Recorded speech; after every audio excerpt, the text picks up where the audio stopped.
See you again. Let me start. Yeah, thank everybody for coming. Excited to be back at it. We're close here, approaching the start of the season. Guys have had a really good fall. I think we've worked really hard, improved. The trip to France was terrific, and in many ways, obviously, the basketball was good, but everything we gained from camaraderie and just getting to know each other and spending time together was probably even more valuable. And I really like this team. I think we've got a great group of kids that really like one another and get along, and I think they bring a lot of versatility, so we can play some different ways.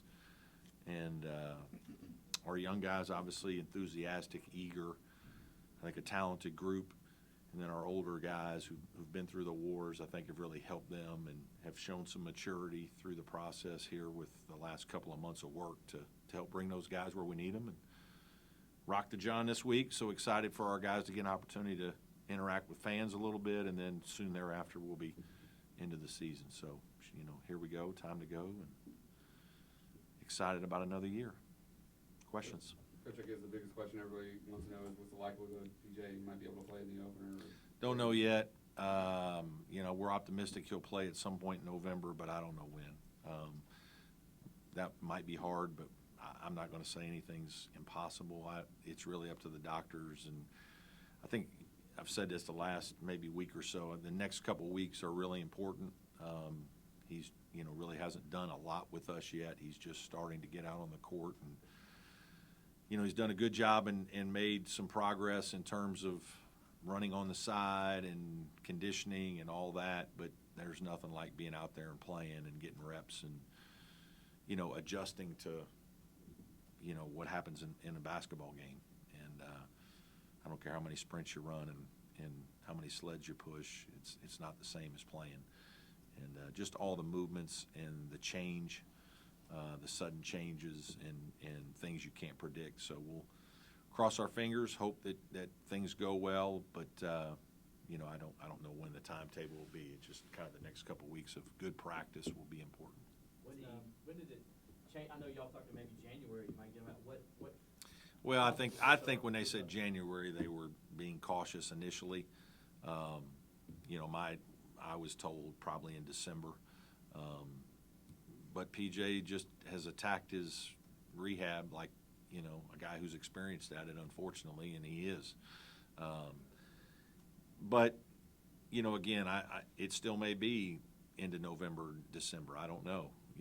I don't want to say that it's going to be any sooner than that. Who knows what it'll be. I just know that he's, according to the doctors, he's been ahead of schedule for, at least a month now. And so that's been good. And he hasn't had any setbacks, which is a big thing. As he's done the next, whatever they've asked him to do, he's been able to do it and probably exceed what they thought he would do at the time. He's highly motivated, as you would imagine. He's gone through all of it. I think, that the biggest thing for me, for our fans, for everybody is to make sure that we're patient with him. Here's a guy who was playing tremendous basketball end of last season. I thought he was playing great. And unfortunately, he didn't get to build on that. He didn't get to go right into, take a couple weeks off and then go right back and keep working on his game. He had to have the foot surgery and then rehab from that. And then literally the first time back out on the court, in what we would be doing here soon, he got hurt again. And so he went right back under the knife, and that's all he's been doing again is rehabbing. And so, he's obviously been shooting and doing some of that here the last couple of weeks, but he hasn't been playing. And so we've got to be patient with his, productivity and what we expect out of him and hope and, let him kind of get his feet under him and get comfortable throughout the course of the season because, when he's right, he's one of the 10 best players in the league. He's a talent. He's got great hands. He can move. And where you have seen growth is just his maturity as a young man. He's obviously much different even from last year at the beginning of the year in terms of how he views practice, our team, his role in our locker room, all the things that we need him to do. He's just much more mature. And, that's what older players bring. And when your best players are your hardest workers and best leaders, that's when you have a chance to have special teams. Is he at the point where We're just starting to work on that. Yeah, we're just starting to get to that point. We have not yet. So that's why the next couple of weeks are important to see just how he's moving. Coach, the trip to France went a little bit differently than Italy. You really blew out the competition. Looked like Alex shot the ball Yeah. really well, and Josh had a good showing. Yeah. What were some of your biggest takeaways from that? Yeah, I mean, the games themselves, we had one really good game where it was competitive late and our guys rallied and pulled away, and that was good to see.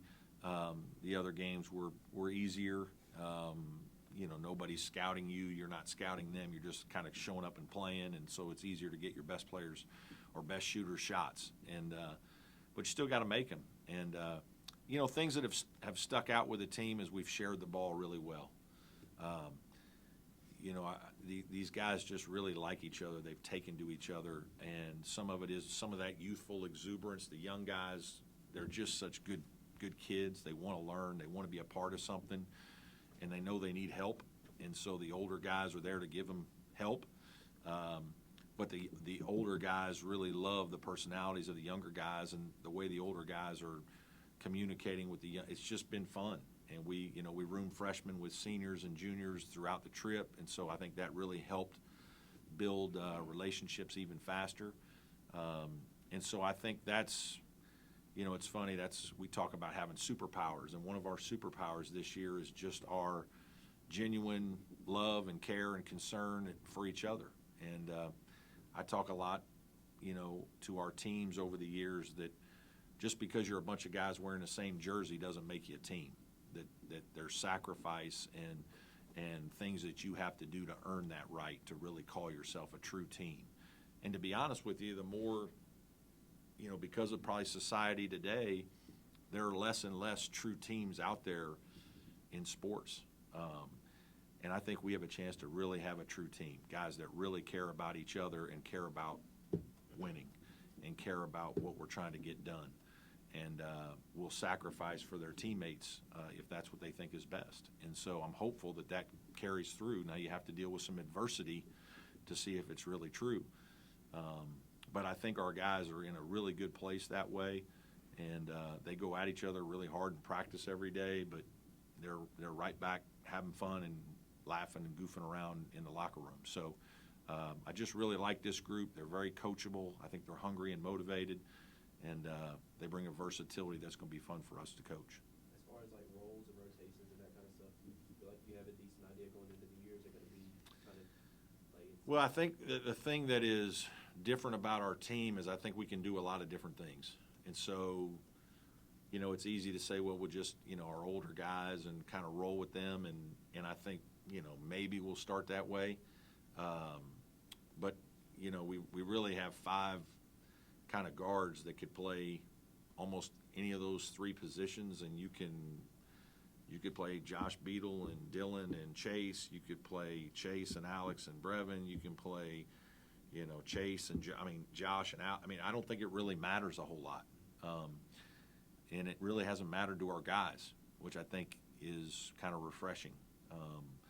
Guys just want to play and help the team win, and whatever the role you need me to do, Coach, I'll do it.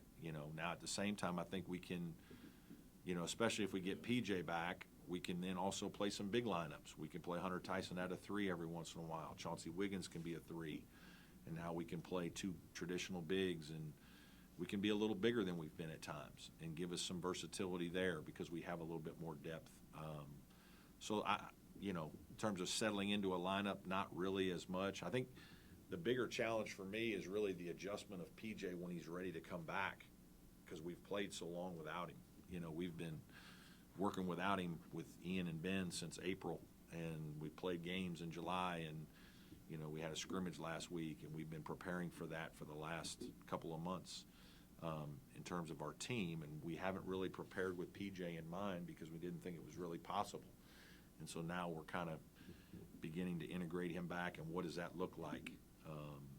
And so we'll see. Where have Ian and Ben made the biggest strides since last season, and where do each of them need to get better? Yeah, I think they both made really good strides.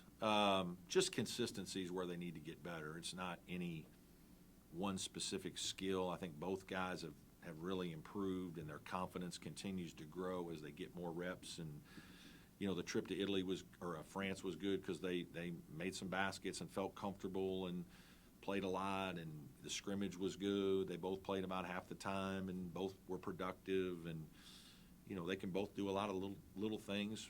Ben's a little bigger. Ian might be a tad bit more skilled, but Ben's really improved his skill. They're both pretty physical. They're both pretty strong.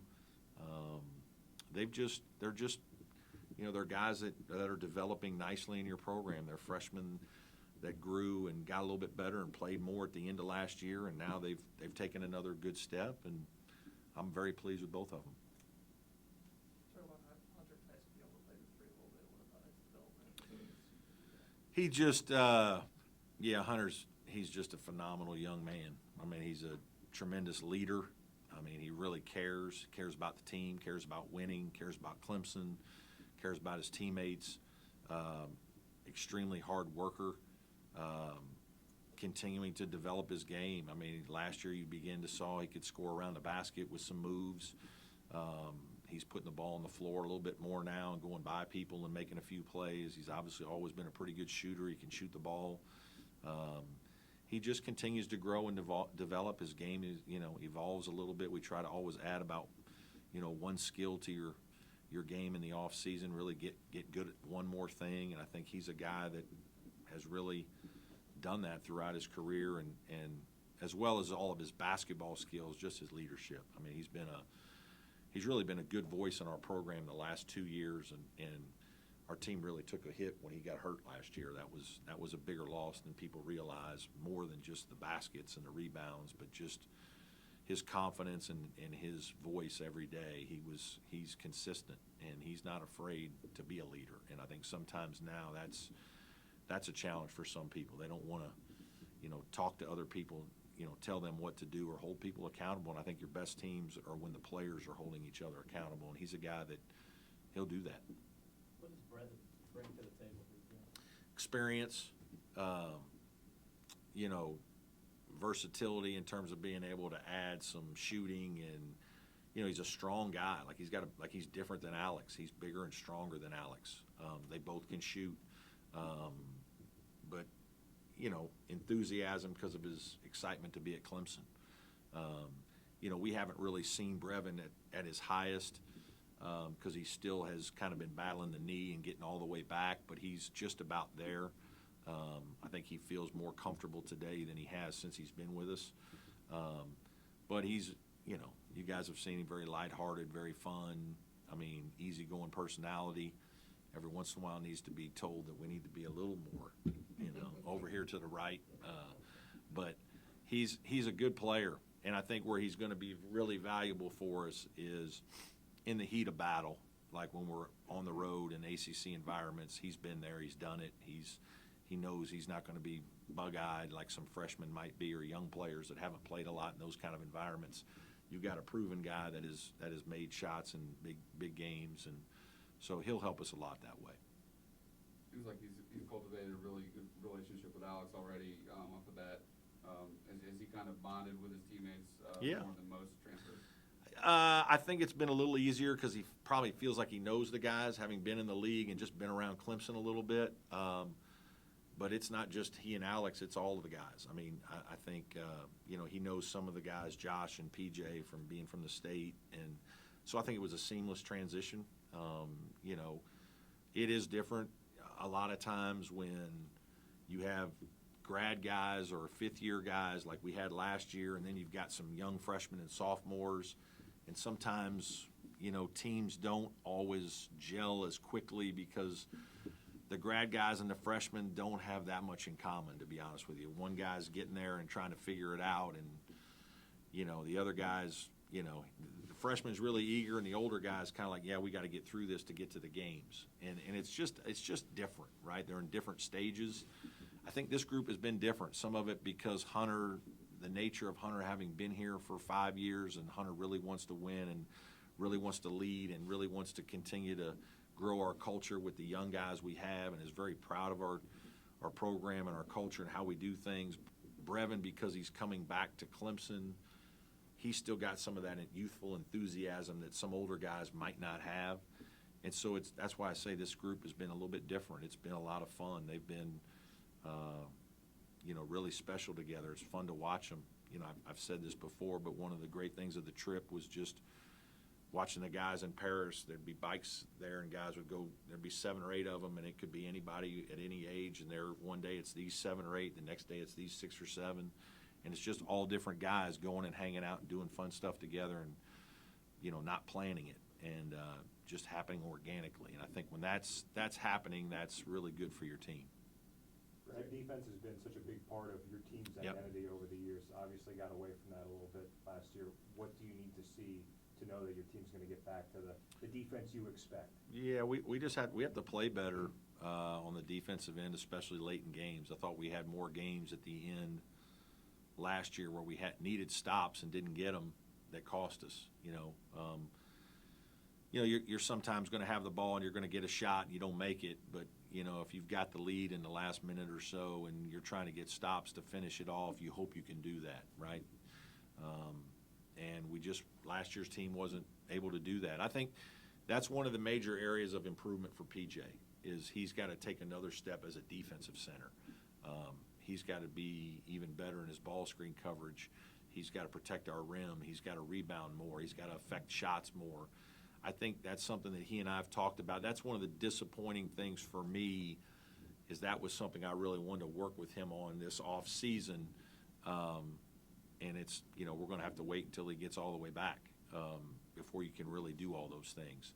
But he's a big part of that because he's kind of your middle linebacker and, the center and Ben and Ian, that's what they've been taught. And the way the game is played now, with all the ball screens, with 5 men, those guys are asked to do a lot. The point guards and the centers are asked to do a lot in basketball right now, more so than the wings, especially with all the pick and roll coverages and getting up and down the floor. I mean, there's a lot on those guys. And so it starts there with our defense, and we got to be better at that position.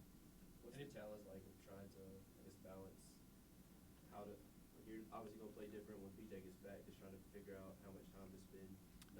That part's really hard right now. Like that's one of the biggest challenges is figuring out what that does to the other guys that have kind of all, like you would think we have Hunter and RJ kind of working against each other every day at the 4 and Chauncey Wiggins a little bit and Ian and Ben kind of battling every day at the 5. And so you get a comfort level of you might switch 1 or 2 guys right here or there and take a look and see what happens. Well, then the big fella comes back and it kind of moves a lot. Might move Ian down. It might move Hunter. It might move people around. And that affects other things. And so, that's going to be a challenge for our whole team. I say we're a team, and I say we all are, care about each other and really want to win. But the big fella is going to take some minutes from some other guys that for a long time now they've been getting more minutes. When he comes back and he's really at full strength and he's playing 28, 32 minutes, those are minutes that are coming off of another plate. And so that'll be a challenge. And so just managing how much he'll be able to play, how to play, because we play a little different with him sometimes. And so that's been a real challenge for our staff and something we've just started to look at here the last week or so. Chauncey Gibson, 6'5". It's been a while since you've had a guard that tall. How good is it to get some size at the guard position? It is. He's a 2-3 wing. He brings size. He brings some shooting. Pretty good decision making. He's probably struggling a little bit right now just with physicality and pace. Having said that, I think he has a good upside moving forward. We're talking. There's a chance we could redshirt him. We're not 100% sure. We're discussing it a little bit and kind of monitoring how things are going. I thought it was a really good process for Josh Beadle last year, just allowing a guy to gain some strength and we have some experienced players bringing Brevin in that's probably eaten into him. And if you start moving Hunter Tyson now down to 3 occasionally, now it gets hard to play all these guys. And so we got to look at it. But I like his length. He's going to be a big, strong kid in another year. Like, he's got good legs. I mean, he can fill out, and he's got a little bounce to him. So he's got some ability that I really like, and size, as you meant, at the position. I think that's one of the things RJ, Dylan, Chauncey, and Chauncey are both, I mean, all four of those guys are good size for their position, and a couple of them have great strength already. So that's rare as freshmen. Sorry, I know you said RJ and Dylan would play meaningful right away. What about Chauncey Wiggins? Maybe, yeah, there's a chance. I mean, he's 6'10", like he's just big, long. He, he needs strength. He's still getting comfortable with the pace of everything, but there are days he does things that other guys can't do because he's 6'10". I mean, he can shoot over top of people. He can make threes. He's slowly figuring it out, and it's been fun. It's been exciting. He's a different kind of player, and so it's watching him adjust is he's like a young colt out there. I mean, just boy, he does some things every once in a while. Like he's one of the only guys on the team that can do that. And now then he has trouble with some plays, but he's got a big ceiling. Being that Brevin worked with Earl Yeah. the last few years, how much does that help you on the defensive end because of the philosophy you guys have? A little, not as much as you would think. I mean, it's a lot of us play similar in some ways, but there's a lot of terminology that's probably a little bit different. And but it is good, that he knows that that's going to be important here, right? And if he wants to play consistently, he better play on that end. And he's found that out a few days in practice. But he's been really good. Brevin's been good. I think he's excited, and when he's locked in and he's healthy, he can be a physical presence that we need. David Collins was a good player for us. He was a big, strong wing that when he was locked in on some people, he could really guard, and found a way to score some baskets around, and ended up really at the end of the year, I thought he got comfortable and played really well. And so we needed another bigger bodied guy to help guard some bigger wings. I think Brevin feels that. Coach, early game at South Carolina this season. Yeah. Thoughts about that and just the way the schedule lays out? Yeah, I don't know. I mean, I'm not thinking a whole lot about it right now, but I think we have a really good schedule. We've got some teams, Bellarmine, Towson, that, won their leagues last year. We've done this the last several years, tried to find a couple games against, good mid-major teams that we think can win their league and can be quality wins. The Richmonds and the Loyola Chicagos are outstanding neutral court games against really good teams that are very well coached, that good chance those are tournament teams. And then obviously our TCU, Iowa, Cal tournament, good. TCU's a top 15 team in the country. Iowa's been to the tournament a bunch, has really good players. So, yeah, we've got a lot of really good games. Penn State, I think, is kind of a sleeper team in the Big Ten. They had a nice first year with their coach, and so they'll probably make a little jump as a sophomore team for him. And so it's really good, and then obviously the league's going to be great. So it's kind of strange. Last year the league was kind of downplayed because we didn't play very well in November and December, but by February the league, having been in it, the league was as good as it usually is, and it bore that out in the tournament with all the success. I think there's something wrong with college basketball now where it's so much of all of the narrative is written about leagues in November and December, and once that's done, it's hard to flip it back. You don't play other non-conference games later in the year to ever give it a chance. And you have a league like ours where maybe you have a bunch of turnover and teams are just Miami was different later in the year than early. Duke, teams just get better. You're so much different than you are November to February. Sometimes you're not even playing some of the same guys as many minutes. Maybe you've changed your style. You thought you were going to be able to play zone. You can't play zone. It doesn't work. You need to go back to what you were doing, or you need to press more, whatever. And now you're playing completely different. And by the time everybody gets to the league in January and February, you figured your team out, and now you try to coach them the best you can. But it takes a little while to figure your team out, and so that's a problem. And we've talked as a league and about what to do. Do you open up some dates in the middle of the league? I don't know. Do you play more league games early and open up dates? Do you play less league games and then put more non-conference games middle of I don't know. We've talked about a bunch of different scenarios, but obviously the TV part of it makes it challenging to change. So, but nobody was very happy with us getting 5 teams in last year. That's not good for the league, so. Probably have time for 1 or 2 more if anyone has one. Chase Hunter, what are you expecting out of Chase? Yeah, I think Chase has had a really good off-season. It's, you know, he's battled some injuries off and on, foot and hand injuries, and is, you know, hasn't had as many, I guess, off-seasons or quality practices in a row to kind of get development. But I think he's on point to have a good year. He's playing a lot of point guard for us, and, you know, he's always been a good decision maker. He's always been a guy that can handle and make plays out of the pick and roll, and he's just playing with a lot of confidence. He can play all over the place. I just like where he is right now. Unfortunately, he was the guy that got a knee in the thigh in practice, kind of the week that we went to France, and so he wasn't moving very well that week over in France, and I think we didn't even play him one game. We probably shouldn't have played him much at all. So that was kind of misleading, but he's back practicing very well, and he's an important player, and I think he'll be really good this year. Was Normandy as special and moving for you and your guys as you thought it would be, and did your daughter handcuff you and make you go up to the top of the Eiffel Tower? No, I'm petrified of heights, so no, I was not gonna get anywhere near that. We took pictures at the bottom, so we can check that box, that and the Arc de Triomphe. But no, Normandy was out of sight. I mean, it's inspiring. It's humbling to think about the courage that the young people had to get out of those boats. And when you're up on those cliffs and you're looking at, like, thinking about being in a boat and trying to get out of there and get up a cliff, well, they're shooting at you and there's nowhere to hide. I mean, the courage it's incredible. The sacrifice, it's like when you sit there and you kind of watch movies on it and you see some things, and then you get there and you really see what they had to do, you don't know how it's even possible.